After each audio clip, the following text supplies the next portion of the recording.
Welcome to the cafe. Today in the grit seat is GIllian Davies. GIllian is a health, weight loss, transformation coach whom I've been working with for the past year on my own journey. And this is the third in the series, Journey to Health Xanadu. Hope you enjoy it. Here we go. Hey everybody, welcome to Café Grit, the place to go when you've got a hankering for purpose, a taste for fulfillment, and you're tired of living the rat race. I'm your host, Beth Anne Campbell. Thanks for stopping by. Café Grit is now open for service. Hey everybody, welcome to Café Grit. I am your host, Beth Anne Campbell. This is season 3, episode 4, Journey to Health Xanadu, and this is the third and final in a series where I talk about how I lost weight, got my health back, and more importantly, got my mojo back. And I'm so excited to have in this final episode in the grit seat, the amazing health, weight loss, transformation coach, GIllian Davies. Woohoo! Yay! Whoa! Yeah. Awesome. We were Thanks, just talking about our dogs. So I think if you're watching this on video, you'll see that I am in the cage here. So I have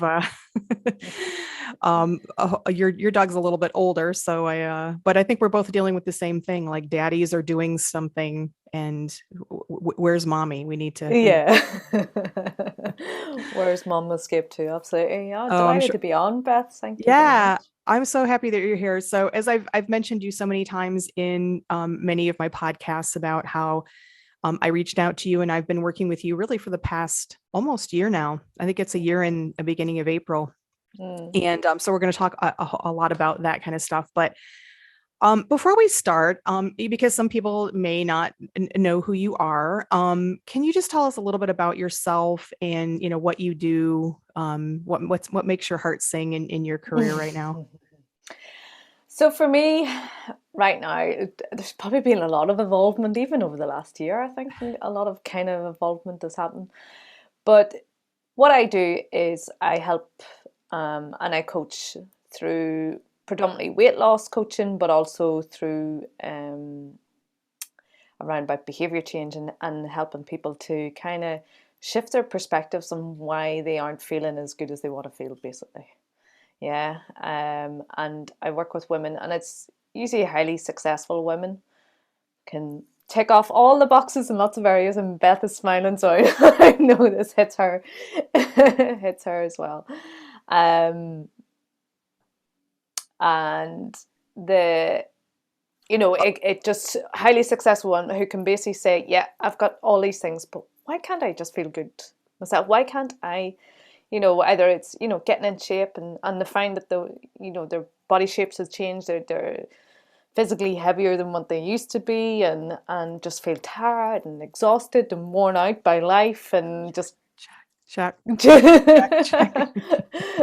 and just can't seem to get a grasp on it, and can say, I've got this amazing house, I've got this amazing family life, I've got this amazing job, career, business, and yeah, and that's where I find myself helping those women, and it's usually coupled with changes in basically hormones, and obviously hitting menopause and going through that phase as well, because that tends to be that stage of life as well. Well, yeah, go it's ahead. this accumulation of everything, isn't it, really? Yeah. So that's who I help, really, and that's Awesome. what I focus my coaching on. Well, you touched on something that I've talked about quite a bit, which is, and I talked about it in the first part of the series, really the both of them, of why it was so hard for me to seek help. And I think you really hit on that success part, that women like myself, really people like myself, just we think, well, I can do this. I have a great career. I have a successful marriage. I'm now raising a puppy, which that is the biggest hell that I've gone through in, I know, probably 15 years. I can do all of that. Why can't I get a handle on, being healthy?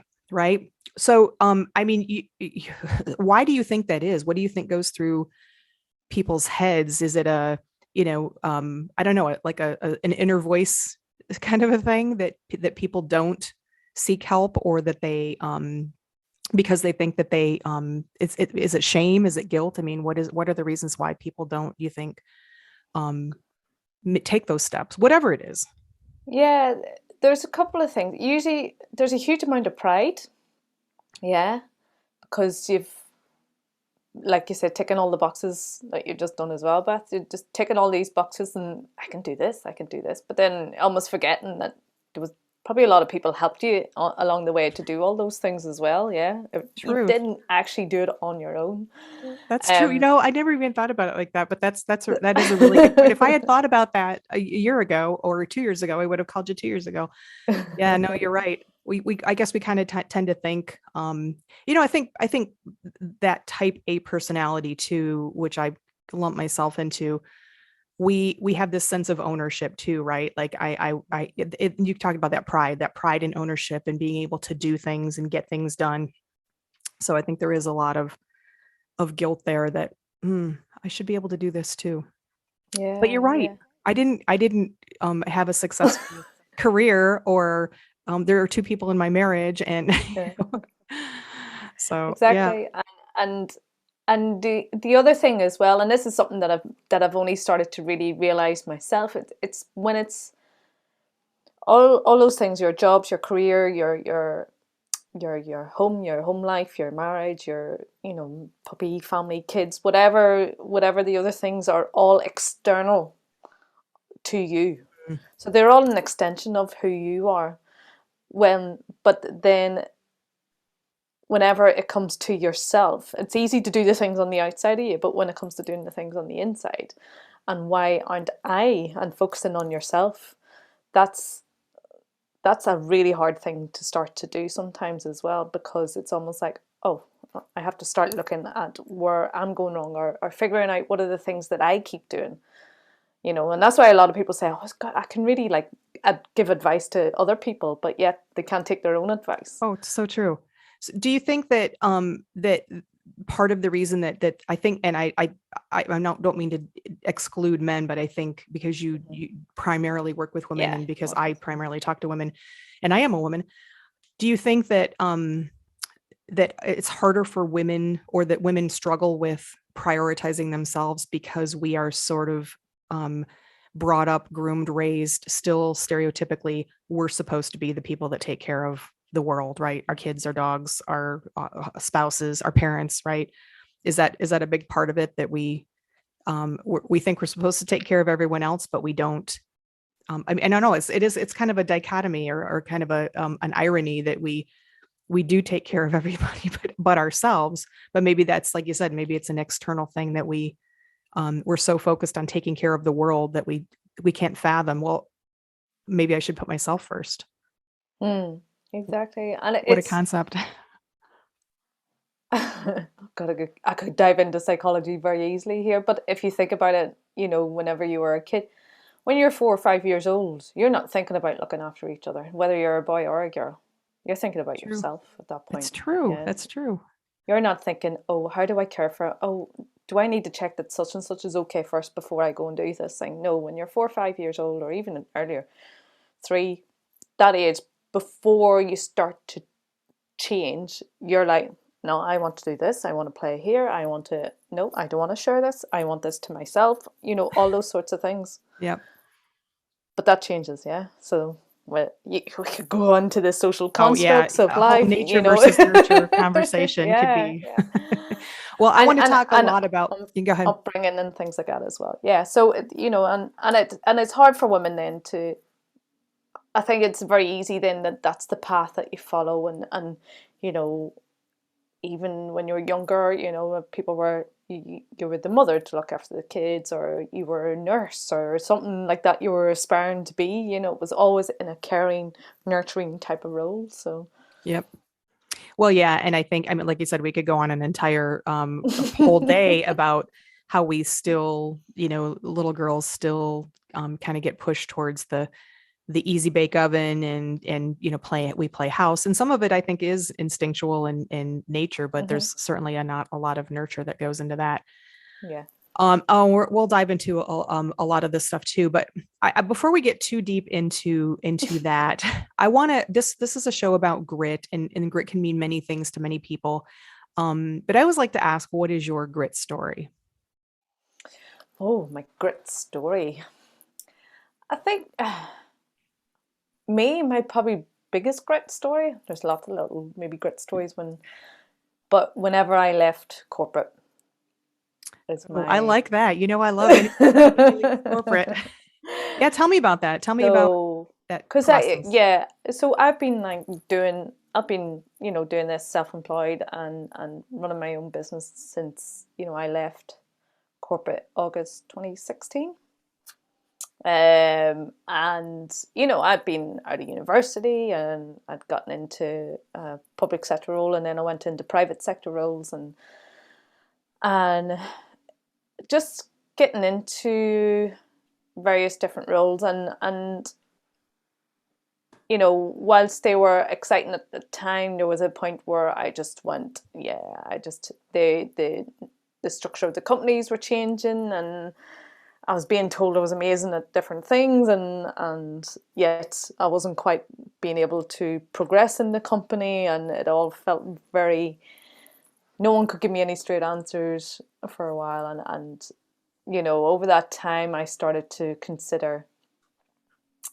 getting interested in nutrition, and there was almost like a big boom about how food can alter how we are and on different parts of our bodies, and getting the health aspect. And it really started because that's my background. I'm a scientist. Like, I did lots of my degrees in science, and so that really started to pique my interest again, because I was like, oh, and it was really getting into like the biochemistry and stuff in the body, and how food can impact it. And so I went, and whilst I was still working, I did a nutrition coaching course, and that was like a year-long online course as well. So I was like, oh, I can do these things. I was traveling a lot for work, and I was like, I could do these things on the road. And I actually, like, even 10 years before that, I went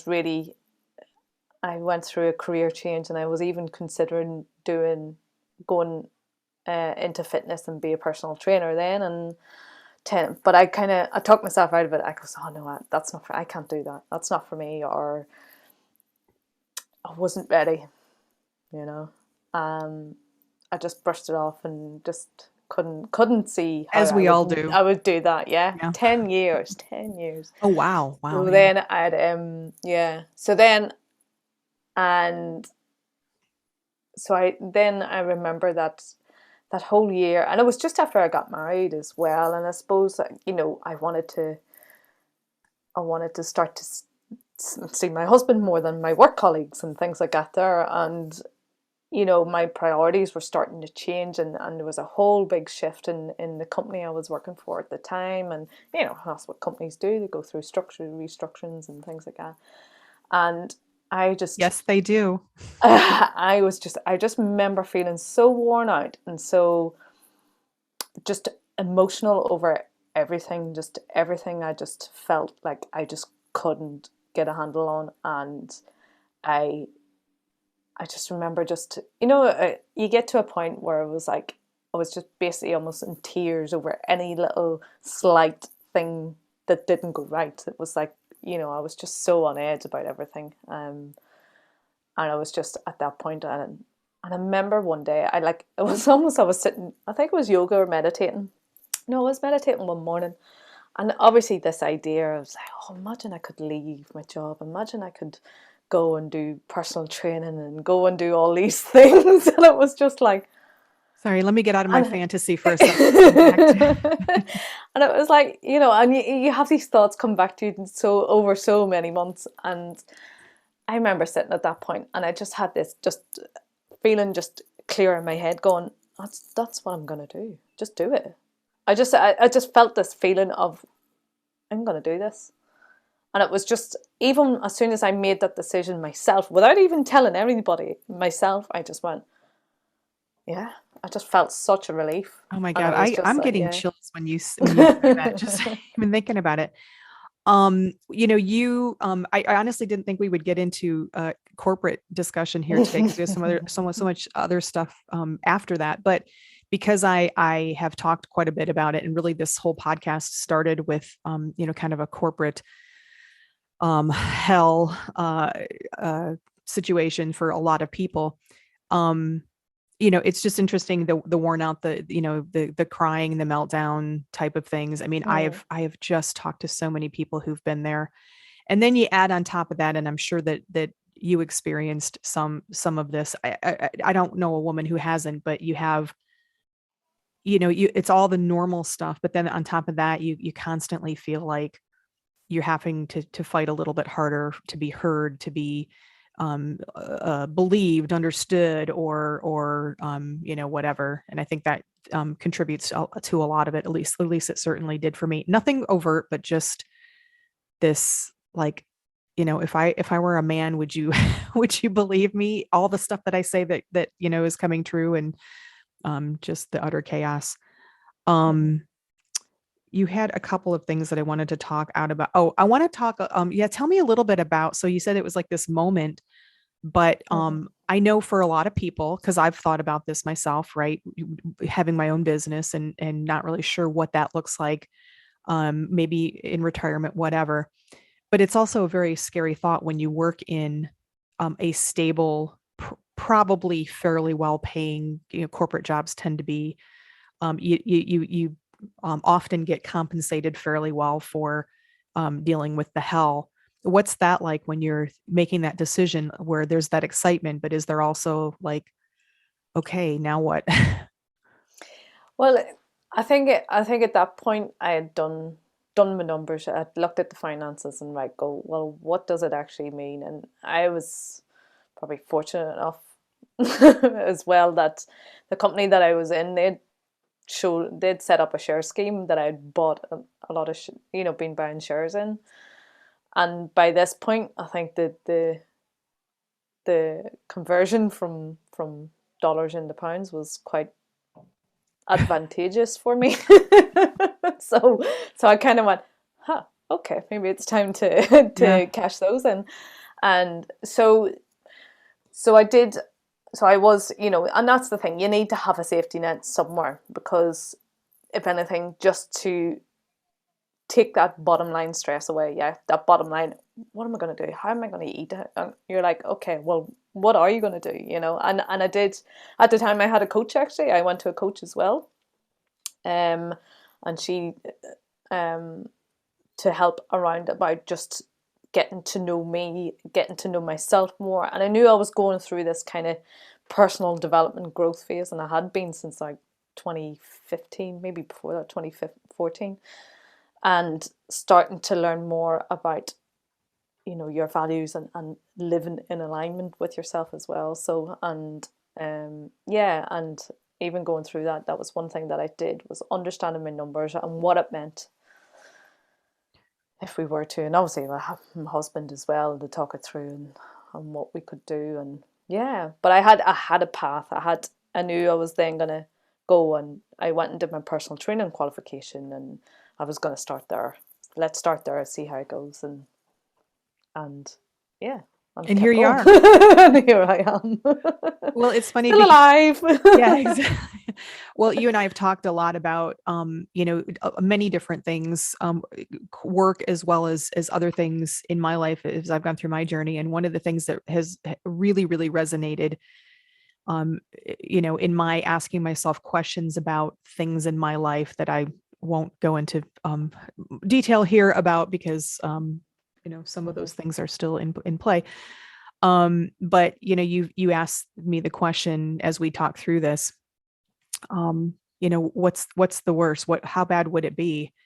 And it's such a simple question, but when you're talking about what you called the living in alignment with yourself, and then you start thinking about, okay, how bad would it be? Let me take a hard look at finances. Let me, lifestyle. What am I looking Mhm. at? And you realize, okay, it actually wouldn't be that bad. And in fact, in on many levels, certainly psychologically and fulfillment wise, it might be really, really good. So it's interesting that you've kind of maybe gone through that journey yourself in Yeah. the same. And even at that time, I wouldn't have gone through it until I'd gotten myself into physical shape as well. Yeah. I had gone through, Yep.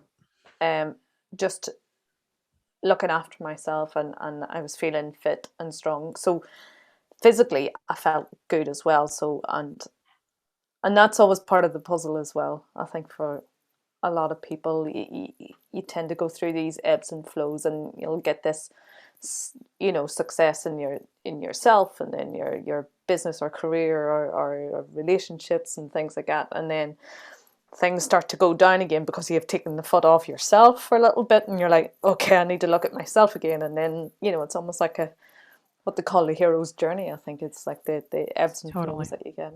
I mean, totally. Even just thinking about my journey with, as I think the last podcast that I recorded before I got my puppy. Now I have the puppy and she's 12 weeks old.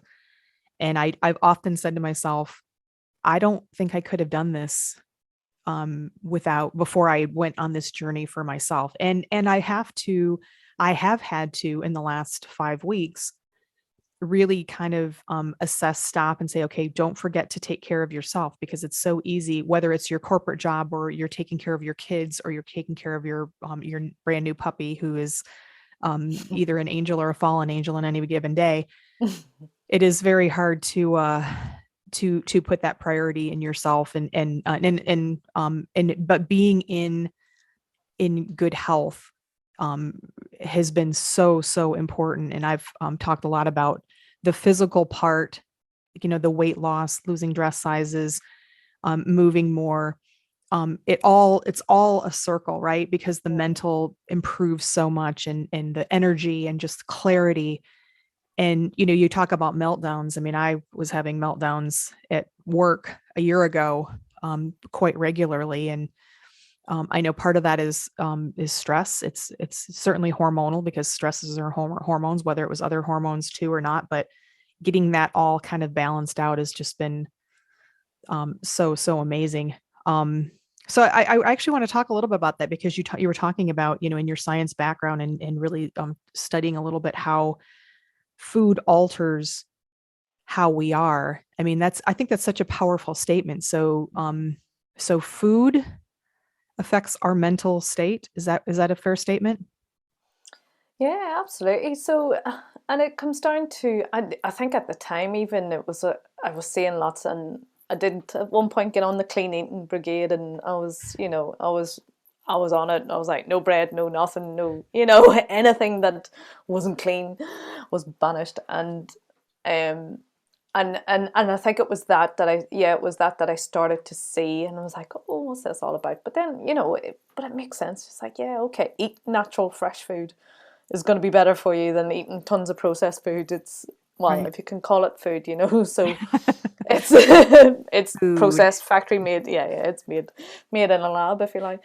But and it's just having that effect on you. If your body is obviously getting all the fuel and the nutrients that it needs, it's gonna function. It's gonna function so much better. You're gonna think better. You're gonna have more energy. And all those normal day-to-day things won't be as tough or as difficult as what it may be when we're just consuming lots of different, chemically produced 100%. foods, if you like. So, and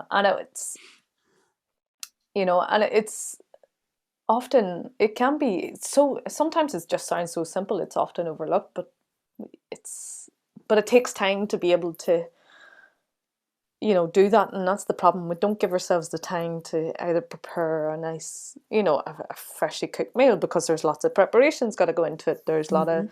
thought maybe has to go into it. And if we live this constantly busy life, we don't have the time to dedicate to that. So, Oh my God. I mean, that's, again, 6 topics you just said in that one sentence that we could go on for, because it's so true. I mean, I struggle with that right now. I'm just getting into a point where the cadence with, navigating a work from home situation and a new puppy is, I'm getting to the point where, okay, now I can start to think about, okay, maybe I should actually cook a little bit versus, fortunately I have a good health grocery store that has some pretty healthy alternatives that are kind of grab and go. But Mhm. um yeah, so the clean eating thing, and you talked about the bread. I know I came into this journey with a lot of myths. One of them being oh, you can't ever have a carb again, right? Because they're so bad. Mm-hmm. And yet I didn't carb restrict on my journey. Mm-hmm. What other kinds of myths do you think people come to the table with? What are some of the common things that you hear that you just, your internal laughter goes off and you go, that's not really true? Yeah, I think you just gave the main one, because I could almost be a millionaire for the amount of time people say, "Oh, I probably eat too much bread." And it's like, um, so yeah, carbs are just a bad. That's just so rife. It's untrue. Even normal potatoes get a bad rap because of that, and there's too much starch in it. Those sorts of things. I feel like you Um, saved my life when you told me that potatoes really weren't bad and they're full of nutrition. Because I thought, that's true. They do. They are full of nutrition. I yeah. shouldn't be afraid. I know for me, one of my, I got confused with, um, carbs being everything when really Mhm. it was, hey, Beth, maybe you just shouldn't have Reese's peanut butter cups for dinner every night, right? It was like finding a better carb than pure sugar in the quantity. Not that, I mean, as you know, I indulge, but it was in the quantity and the frequency that I was indulging, among many other things. Um, But one of even the that, then Beth, I'm sorry, Yeah, no, just to yeah, say, interject there, with that, with things like any sort of sweets or candy or confectionery like that, but that's not just pure sugar either. There's fat in there, and those two things together, that's what makes them taste really, really nice. right, true. So even, and I say that, when people talk, oh, I need to cut out carbs, and they talk about chocolate and talk about, and I was like, yeah, but there's not just carbohydrates in chocolate. You have got fat in there as well, and there's protein actually in chocolate because it comes from milk, so it's going to be a lot of protein anyhow. Right. But and I liken it to. Do you remember, whenever you used to like make cakes and buns when you were younger, and your mum or may have done the buttercream and let you lick the spoon afterwards, and it was that combination of sugar and butter, and you were like, oh my God, this is amazing. Hmm. I was like, yeah, that was. Now you're still doing that, but Yeah. it's the combination of those two things, right? So, and that's what I try and make a distinction whenever people, I have people say to me about, they think they have a sugar addiction, and I was like, yeah, it's probably sugar and fat addiction, if you like. Yeah. If Oh, you no want to go kidding. that route, You're so it's right. it's the taste of both of them, because you wouldn't sit with a big pile of sugar. If you No. had like just table sugar, you Mm. wouldn't sit there and spoon it into your mouth, would you? So. Oh, that totally resonates because I remember my grandma when she was alive, even well into my adulthood. We would go over and visit, and like many grandmothers, her food is her love. So it didn't matter if I had just had a full meal, she would put the spread out, and she always pulled out this bag of little heart candies. There were little red heart candies, and they were the kind that were not very fatty, but they were very sugary. And Mhm. those were never my thing. For me, it's, the milk chocolate and, the peanut butter. But she would always bring those out because apparently when I was five, I liked them. But I was like, nope. But if you have some Twix or a Kit Kat or something like that, for sure. So I can totally resonate that. Yeah. Um, you and I have talked quite a bit about, we've delved into, and this is what I love so much about you and how you work, because you really, it's not about, okay, Beth, let's go out and you need to jog this much and do this workout. And then, boom, it's a whole package. And a lot of it is the mental work and why am I doing this? The motivation. And in the last few months, we've delved into some childhood stuff that every time we talk, I'm just, oh, how do you make me remember this stuff? And then it clicks like, oh my God. Do you find for a lot of the people that you work with that there are childhood habits, events, etc., that are still at play today with how they deal with food and movement and health and them prioritizing themselves and all the whole package. Yeah, definitely food. Like food is a big and is a big thing, and it was always, it's either falls into two parts. Well, usually it has been restricted in some way, maybe that, and that's been, yeah, taken through, and that's what comes at play, because it's almost like there's this standard that has been set all your life, and this forbidden food, or food that, food that was maybe only given as a sign of being good. Yeah, Oh yeah, you've done reward. something right, so you've got reward. Yeah, It almost like works you with do. dogs. It doesn't really work with humans. Yeah. So, um, so and that becomes a play, and it becomes in a comfort as well, because it evokes different memories and feelings as well from childhood. But yeah, and absolutely, that's almost even, it's one of the things, not to delve into it, early on when I start working with someone, but it's to understand what their eating behaviors were like when they were younger, um, for them to, and it's even just a great awareness to kind of understand yourself. Actually, what is it? We don't stop and think about how it was when we were younger, but and you start to see then, okay, there may have been some patterns, or certain foods that you always go back to, or just like that brings back certain emotions and memories that you keep going back to, particularly when you're stressed. So a lot of women talk about stressed eating or being emotional eaters and things, and that's usually what it is. There was a comfort in a certain food that you keep going back to whenever Oh, those times of 100%. stress really kick out. So yeah, yeah. So it's It's always very interesting, and it's not that I'm trying to, there's nothing to fix, if you like, around those things, but it's to understand that that is probably what's still at play for a lot of people, and that's oh yeah. cool, and that's, it's around about just bringing that to the level and bringing that awareness to it. Then you can then start to go, okay, so that's why it's happening. Okay, do I need to do something about it? Can I just stop? Can I let it go now, and or am I okay with it?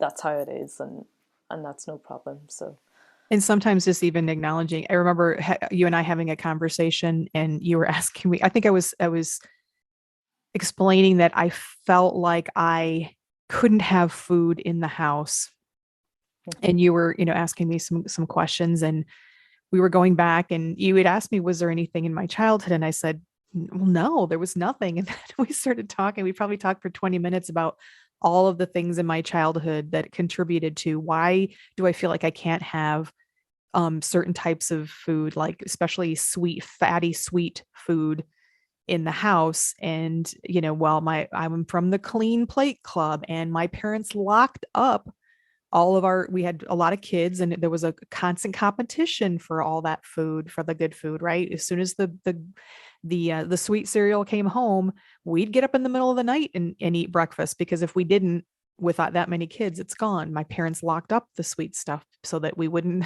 go at it like rats on cheese. So it's just it is really interesting, coming from a place of, oh no, there's nothing in my childhood that would play into this, and then, oh shit, there's a lot in my childhood. And I'm sure that I'm not different from many people out there who came from that clean plate club, or like you said, were rewarded with Yeah. food or appeased with food. And um what does it change? It just changes my awareness. And I have said to myself, since that acknowledgement, since kind of having that revelation, it's okay, Beth, the food's not locked up. You can go anytime you want.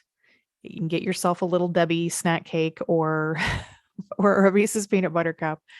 And it does help. It does help to just Mhm. understand, this is why I'm doing that. So And as well, like, even from my own, like my mum, it was, you could almost see a disappointment in her if you turned down food. There oh was the, yes. Yes. this look of, I've just spent how many, and I get it, yeah, how long, exasperated by the planning, or just making the food. And again, I'm from a large family too, and to have one or two of your kids just go, I don't really want that, you know. Ew. It would be, you know, it would be tough for you to take, and so for her to sit, if you actually ate everything off your plate, uh, you know, I think my mum, she felt, you know, it was good. It was an approval for her. She was like, oh, Oh thank yeah, yeah, God yeah, yeah. they actually like something. Oh, that's really, really good. So that was kind of her way of showing love, if you like, and then obviously getting it back whenever when we enjoyed all the food. But even now, then I, you know, just, you know, clean up everything, and as well, you know, they're from post-war era as well, so Yes. food was scarce, and you didn't turn down food, you know, so you were lucky to have food then. So that's a generational thing that's at play as well, a lot for a Oh, lot of people. totally. So My mom and recycled. my grandparents. I remember my mom, I remember getting into an argument. It's even like a family joke now, but I got into an argument because I was making potato salad for I was probably in my early 20s going to a party, a barbecue with friends, and I was making potato salad and my mom kept offering, well, do you want some celery in it? Do you want some carrots in it? Do you want onions? And I kept saying, no, no, thank you. And I tried to reiterate, no, I just like it. I'm a purist. I just like potatoes and, maybe a little egg. And we ended up getting into she was like, got offended because I got a little like, no, mom, I'm good. I don't need anything. And it was like, well, fine. Because I was kind of refusing, even though she wasn't trying to feed me, it was that food is her love thing Mm. really was coming into play there. So I totally get that. And having grandmothers that were like that, and post depression era. Well, my mom was born just a few years after that, so I'm sure she picked up some of that stuff too. Um, if we could just get like we are with our dogs, where we just remind ourselves they're just being dogs, they're just being children, they don't hate you, they just don't like peas in their tuna fish. That's or whatever it is that Yeah. people's mothers makes. Did you have a dish that your mother would make that you just were like, oh no? Um, I think I went through, certainly in my teenage years, I just started turning down meat actually. I stopped eating meat. I'd eat chicken. I wouldn't eat any sort of, she used to like grilled pork chops and steak, fried steak and things like that. And no, I just didn't like the smell, didn't like the look of it. Wow. Even when she made like a spaghetti bolognese, I would not eat the bolognese sauce. I would eat the spaghetti Oh wow. with some cheese I melted know on top. a lot of kids go through that. I've heard a lot of Yeah, people yeah. talk about their kids, but my grandparents owned a cattle farm, a meat cattle farm, so we could not get away with, every meal Mhm. was something beef in it. So, Yeah, yeah, yeah, yeah. Perfect. well, Absolutely. so So, yeah. let me talk a little bit about you've helped a lot of women, and you've Mhm. had a kind of a long, well, 5 6 6 years now, and you've worked with a lot of people. You have your Facebook group, and so you get a lot of input there. So if you could wave your Harry Potter wand and you could have women of the world change one thing in their lives, what would that be? What would you Wow. want them to do differently, think differently, whatever? What I would want them to do. Or change, or just or recognize, I guess, whatever. I think a lot would be to just to stop compromising their time so much. Certainly when it comes to things like work, it's almost like I feel like, you know, women when they get to a higher level, that there's like trying to be equivalent to men in some way, and they've got to try and keep up with them instead of acknowledging or working and playing to their own strengths. So a lot of women, you know, the female energy cycle varies quite a lot, you know, and being able to get to grips with what your energy is like and being able to use them. Um, I think for a lot of women would resolve a lot of frustration, um, and also just, yeah, being able to use that to be at their best whenever it comes to their career or their business. Um, and then just having firm boundaries on it really is the biggest thing. Oh man. Like I've had, you know, just some clients, just, you know, people just saying, yeah, being people pleasers, saying yes to a lot of people, because there's this kind of, it is a fear. It's a fear that I'm either not going to earn enough, or I'm not going to be good enough, or I'm not going to be valued enough, and that just really, you just, it just wears people down. There's a lot of, you just get it. It's an exhausting thing to keep doing, and whenever I see that women have firm boundaries and change that, and actually start to say, no, okay, I'm not going to do that, I'm following through on it. I think, you know, they're afraid that they're going to be overlooked for a promotion or things like that. There maybe, you know, or not win that client because they said no to another client, and, you know, am I going to get the next one again? And I think it's there's probably a lot I've just answered there, but I No, think it is that it's time is, and valuing it, making sure that you value, if you value your own time, other people will value it. right. Yeah.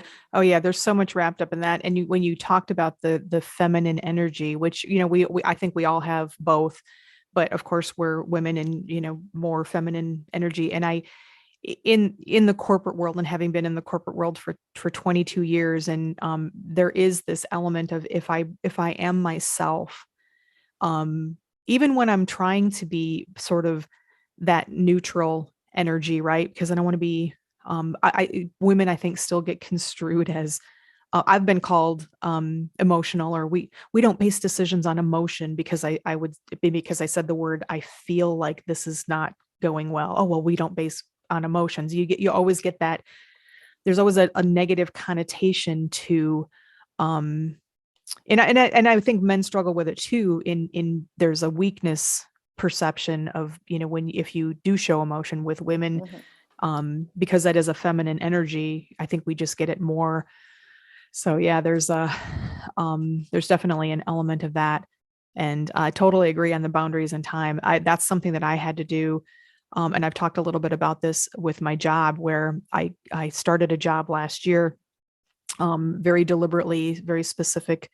And I knew I was walking into chaos, but I said, I cannot let myself fall into this, where I'm going to be working 70, 80 hours a week just to keep up. I won't do it. I'm too important. I'm too important to let myself get caught up in that again. And it's a hard thing to do, because the world around you is moving at that pace, but yet, and I can tell you this unequivocally, those people, with very few exceptions, are miserable when they're just going, and they're not prioritizing their time. They're not setting boundaries. And yet it is such a hard thing to do. So Mm-hmm.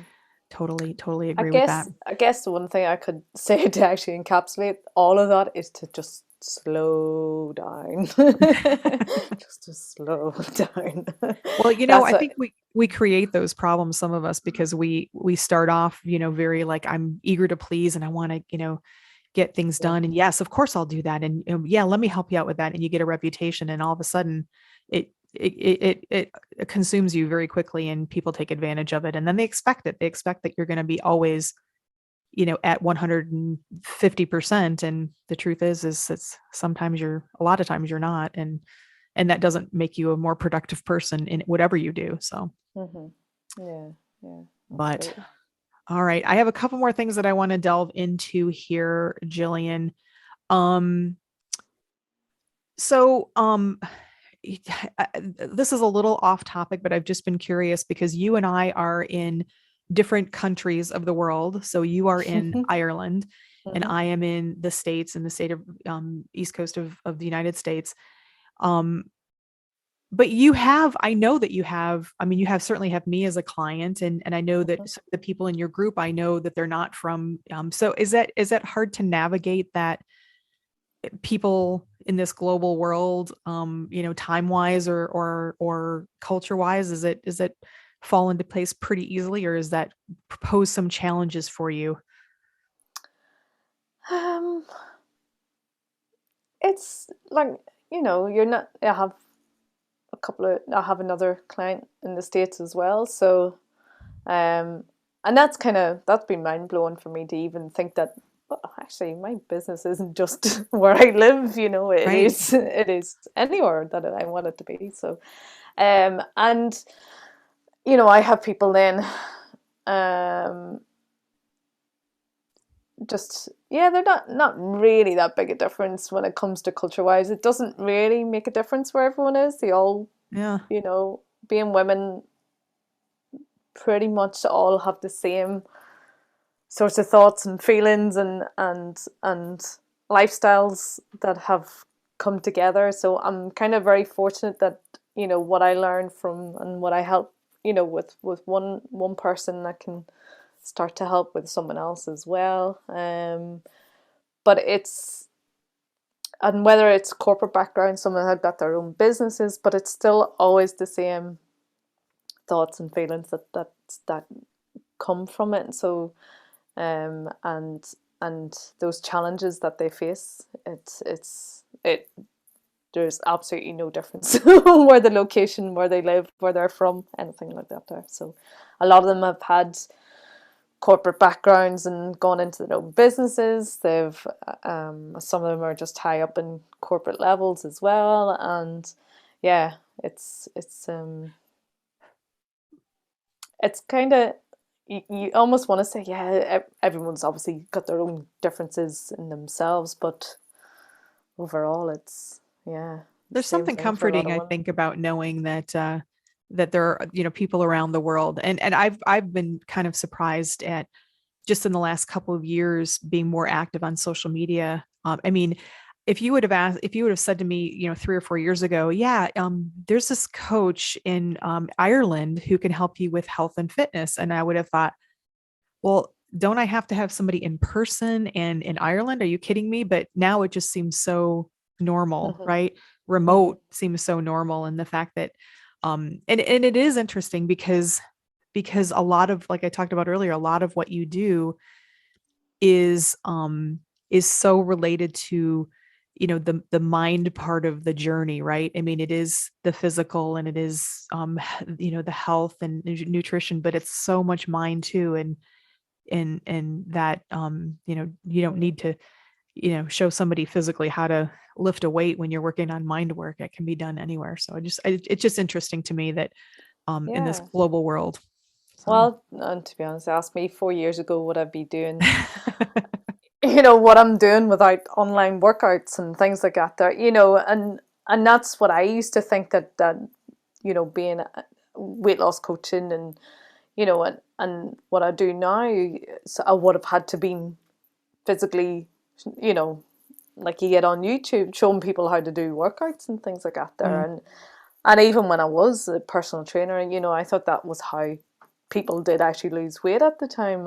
And whilst okay, yeah, it's an element of it, but now, like you say, Beth, and what it's around about understanding as much as what and becoming aware of what's going on in the mind and the thoughts that people are having and one thing that we've done in the past is you look at the physical aspect and what's going on in someone's life in terms of what they're eating and how much they're moving. Yeah, that's awareness in just one area, but what's the awareness that's going on in that person and how they're thinking, how they're feeling, and looking at what their motivating factors are, what's important for them, in their life, and how we can use that as well as and bring it all together to help this person just kind of transcend where they were, if you like, into right. what they really want, so Right. Yeah, that inner identity. I mean, I've thought about like that a lot too, about how it's not, this isn't just a phase. It's not just a program. It's not a, something that starts and ends. It's a journey and it's an identity. And if I really focus on that identity, then, it does kind of transcend. Well, we're kind of getting, to time here, but I want to just say really quickly for anybody who's out there who is, like me or like many other people, many other women, um what do I do? I don't know. I feel weird, reaching out. Why can't I do this? The most important thing that I think that anybody can do is invest in themselves. And I will tell you, um, and I say this with utter sincerity from just my results, from our friendship, from the work that we've done together. Um, Look Jillian up, give her a call. You'll do a call and see if you're a good fit. But Yeah. just, I can't even tell you, there's so many things that we could probably do a whole entire podcast on, the things about that I've learned, that that have resonated every week. I've got piles and piles of notes about things that we've talked about. It's such a great, the work that you do itself. It's so, it seems so fluid. I mean, if you had told me a year ago, this is what you're going to be doing, a year from now, and how you're going to be feeling, I would have been like overwhelmed, like, no, I can't, even there was resistance, even in the little baby steps that we would do, but it never seemed like, the way you present it is just so great. It's just Mhm. so, it's like an evolution versus a process. It's just really, really amazing. So I encourage everybody, check out Jillian's Facebook group, and I'll put that in the notes. It's called, your Facebook Weight group, loss, weight and loss menopause. Sorry, weight loss and menopause. in menopausal women, or menopause. Well, I guess that would be women, right? Although, do men go through menopause? I think they do somehow. Menopause. That's, now that I'm thinking about menopause. Oh. Hmm. But anyways, look Jillian up. Follow, go, your group is free. There's a lot of great information there, but also get in touch with her. But most importantly, prioritize your life. Jillian, Mhm. what's up next for you? What do you have anything in your world going next, or what do you want to what do we need to know about Jillian and her world and her life and her work before we wrap up? Well, there's a couple of things that I've got in the pipeline. So, maybe later on in the year, I'm thinking about a group program, and also, hopefully I'll get to do a retreat type of thing at some point as well. And Nice. that's something that I really like to do. I think now, in person, people want to kind of get connected face to face again as well. So I think that would be a huge um, step to go that way. So, and that'd be really enjoyable. So, um, but yeah, that's where I am. And I think even just to touch on it, not just for people if they wanted to reach out to me, but to reach out to someone that they felt that they were compelled to talk to. Sometimes it's not even knowing what to say. In Right. that message, that very first message. What do I actually say to this person? And and I think it's like, and that can almost hold people back. So even it's just that, like, I don't know what you do, but I'd like to talk to you, or or what was it, even yours, Beth? Oh yeah. It I was think like, you, I think I'm you not just. even really sure that I mean, yeah. But I I mean, yeah, let's talk. just do it. I hope, Just do it. yeah, yeah. So, and I've seen, for even people myself, and you do it, and you're like, oh, what do I even say? So, which is totally cool.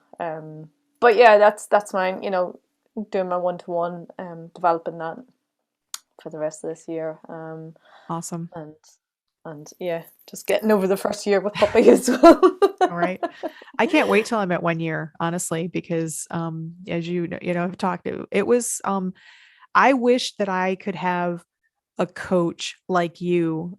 Everybody who gets a new puppy should have a coach like you, because you just make it so easy, and it's just gentle steps to evolve into the point where, okay, all of a sudden I'm a dog parent. But no, I was a diving into it, and it was just, I completely forgot how hard it was. But and what's the best way for people to get in touch with you? We talked a little bit about your Facebook group, but Yeah, yeah. So just the socials is the main thing for me. So LinkedIn is where you'll find me, just as GIllian Davies on there. You'll just look me up. And also even on Facebook, GIllian Davies, or GIllian Davies Coaching is my Facebook page. But then on my Facebook group is Weight Loss and Menopause. So Nice and straight. It does Awesome. I exactly what love it it. says on the tin. Mine are usually all over the place.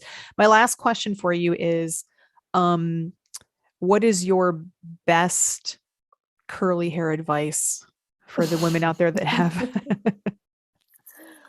My best curly hair advice: stop washing it so much. I think Yeah.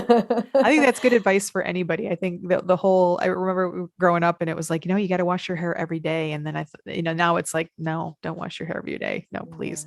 No, don't wash it. Don't wash it and let it naturally dry. That's the main thing. There you go. Perfect. Well, GIllian, thank you so much for being a part of the Café Grit show. And I can't say enough about you, and I will continue to say more. Like I said, we could have really gotten into a lot of the details, and we could have been here for hours. But I really appreciate all of that you've done for me, but also that you're being here and spreading the good word for people out there. Absolutely So thrilled. thank you so much. My pleasure. My pleasure. Thank you, Beth. It's been awesome. I've enjoyed it. All right. Awesome.